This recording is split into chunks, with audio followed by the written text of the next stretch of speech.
Kent, the Jazz really made a push in the fourth quarter, and they took a late lead. What did you guys do to close out this game when in previous games that looked like this season didn't have the same result?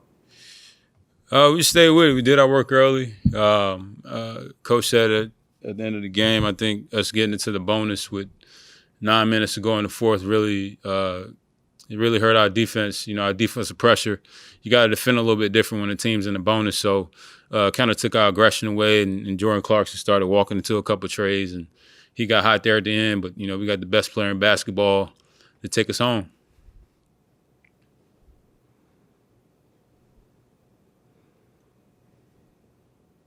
Ken, how much does it help you guys that knowing that you have these last few games at home? Does it make a difference knowing you don't have to go back on the road?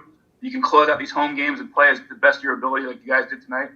I think beyond that, you got a chance to really get in the rhythm. You got a chance to, really sharpen your routine, as far as nutrition, how you're taking care of your body. You got all your recovery modalities here, your family's here. So, it's definitely a lot easier, being here, being connected to everything and just kind of enjoying the experience. It's really good coming out to warm up and, you see, faces in the stands, you see bodies in the stands, and there's already a little bit of energy going. So definitely a big, with everything we've been through, I feel like this is kind of like the basketball guys saying, hey, you guys deserve this. Kent, the online story today, as I'm sure you know, is kind of back and forth with you and Bradley Beal. I was just curious if kind of had a comment on the situation.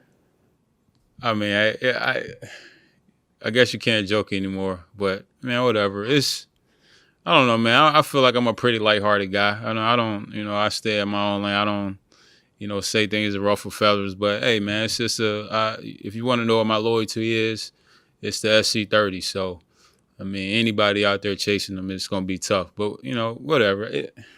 It kind of got out of hand. I didn't check my phone all day until after the game, so it's kind of blowing up. But I don't get involved in that crap, man. I'm gonna go home, love my wife, watch some Peaky Blinders, and go to bed, dude. I got work to do tomorrow. Ken, is this a situation where you would reach out to Beal and explain the context of what you meant? I mean, there's nothing really to explain. I was, laughing, jokingly, half-heartedly said it. I mean, it's not like I said I hope he does it. You know what I mean? It's already out, and I ain't wishing anything bad on him. It's just a comment. So, it's the kind of the world we're living in right now. A little bit sensitive, little sore paw out.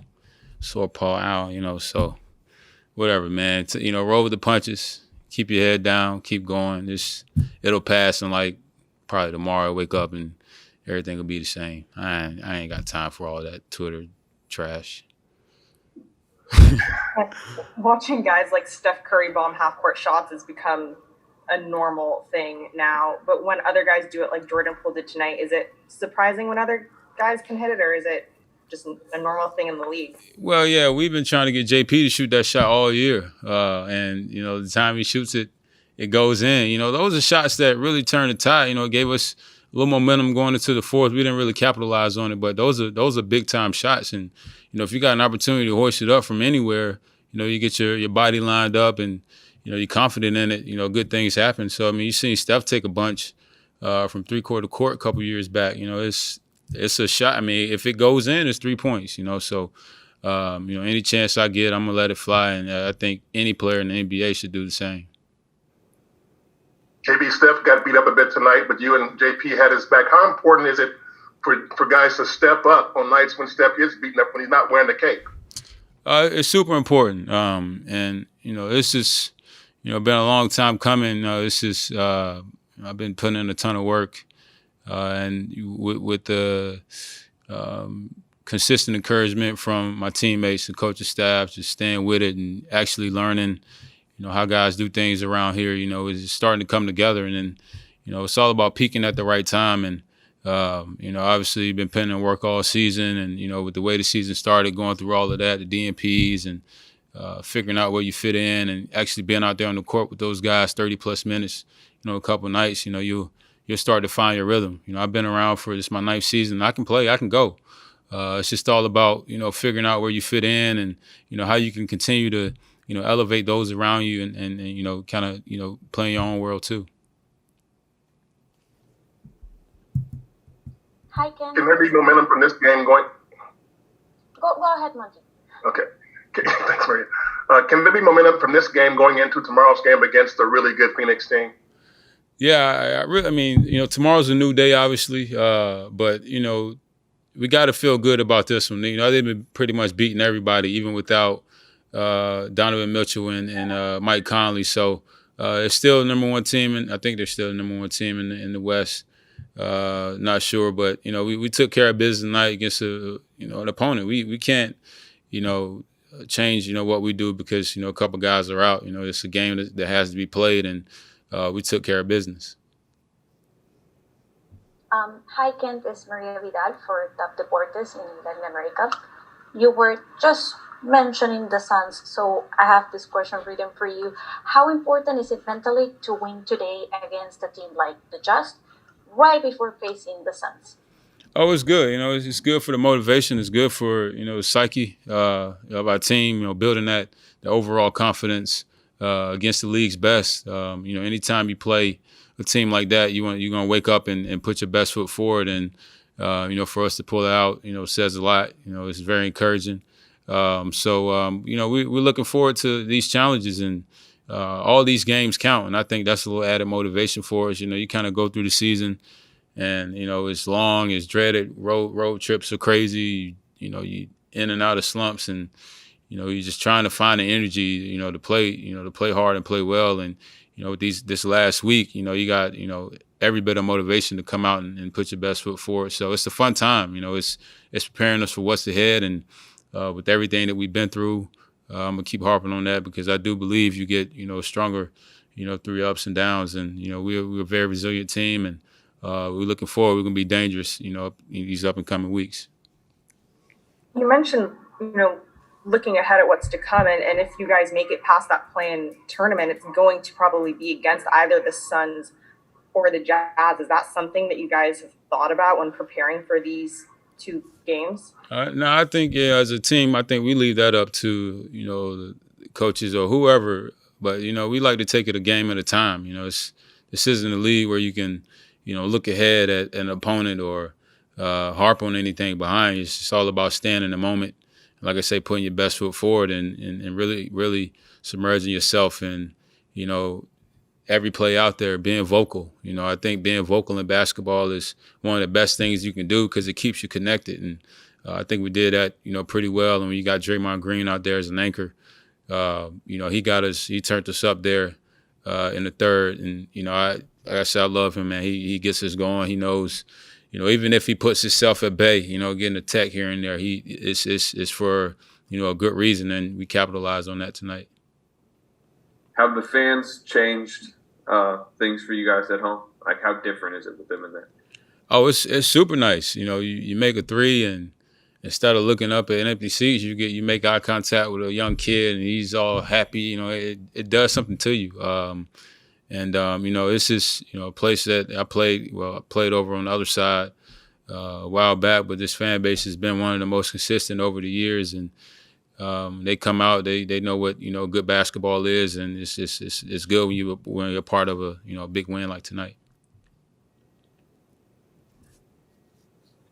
Hey, Baze, Rich with Let's Go Warriors. You just mentioned you learned how guys do things around here early in the season. What's an example of that? Just defensively, how they like us to guard guys. I struggled with that early on in the year.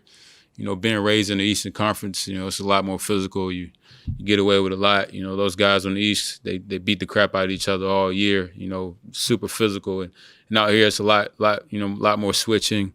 Playing with like-sized guys and guarding all five positions and just learning how to be on the string. Trusting your teammates.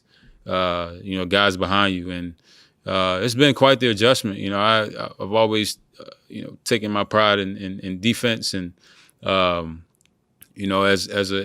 man, as a 9-year veteran, the ego is a dangerous thing, and I fought it like crazy. Trying to continue to be who I am. But there's such thing as balance, and I'm beginning to find that, making a lot more plays defensively that, at a very high level, keeping guys, running guys off the three, keeping the ball in the front, playing, actually using my length. It's something that 7-foot wingspan. So actually learning how to use that and just figuring it out. It's we all pros, but there is a science to how systems work, and you dive in, you figure it out, you regress a little bit, you regress a little bit more, but you understand. There's a faint energy that's out there that you keep working towards, and that's just what I've been doing. Yep. And just to clarify, you've been a veteran a long time. Do you get why Bradley was so upset about it since this year? With all the injuries and it being sensitive. Yeah. I know you didn't feel that way, but do you kind of get it? I mean, a little bit. I honestly think, I don't know. It's just how the world is, how media works, social media works. They take the clip. My brother sent me a screenshot of what Bleacher Report put up there, and it's like Baze takes a jab at Bill. Like automatically, you're gonna be like, oh, it's just how things are worded. It is what it is. I said what I said. I stand behind it. But it's just so tough these days to kind of have a sense of humor. And if anyone knows me, there's nothing malicious about that comment. It was 11 o'clock in the morning, 11:30 in the morning, 12 o'clock, whatever. I was off my bulletproof coffee, feeling good and looking and enjoying seeing you guys' faces, and that's kind of what it was, man. I don't know, man. I don't think I would have reacted that way, but to each their own. He's a great player. I played against for a long time. He's been getting better every year. So, man, speedy recovery. Hope that helps. Thanks, kid. All right.